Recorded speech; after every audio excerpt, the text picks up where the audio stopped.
10 tonight's In Depth, fighting the H1N1 flu by spotting the symptoms. We've got team coverage from the night team. David Douglas has one local family story, their young son recovering tonight. And Andy Choi tracking the local push to get vaccinated. We start tonight with David. Eric, for the Walling family of Stoughton, their ordeal with the flu began 3 weeks ago when their young son began feeling a little blue.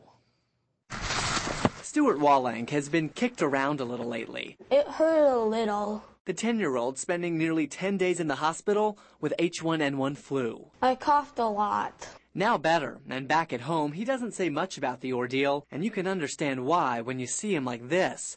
An active fourth grader, anything but, in ICU. He came up from school and said he had a sore throat. That night he started running a fever. The next day, because of the fever, we kept him home from school, and then he started coughing. For Mom Amy and Dad Jim, Stuart's fight with the flu started simply enough. A few days later, the situation was serious. Saturday, his fever was 103 when he got up. We gave him Motrin right away, and 4 hours later, it was still at 103.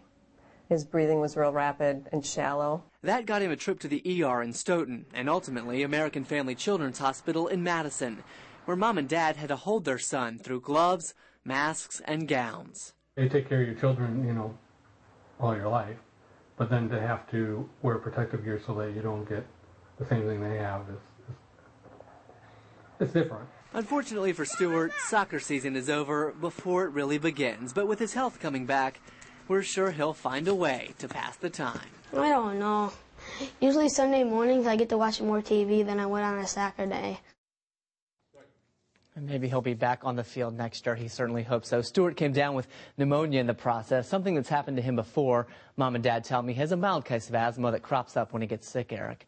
And they really did do the right thing here. They had an action plan in place with his allergist, and they kept in touch with his doctors really from day one. Yeah, we've heard about that pneumonia thing happening around the country, and there are some signs we're hearing from doctors that might indicate a serious case. What do doctors say parents should know, David? Well, doctors tell us there's several things to watch for. Fast or labored breathing, bluish skin color, a lack of thirst, even a failure to wake up, or fever with rash are some of the things to watch out for that could indicate this is getting more serious and that it's time to seek care at the next level. All right, David, thank you. And the night team's Andy Choi continues.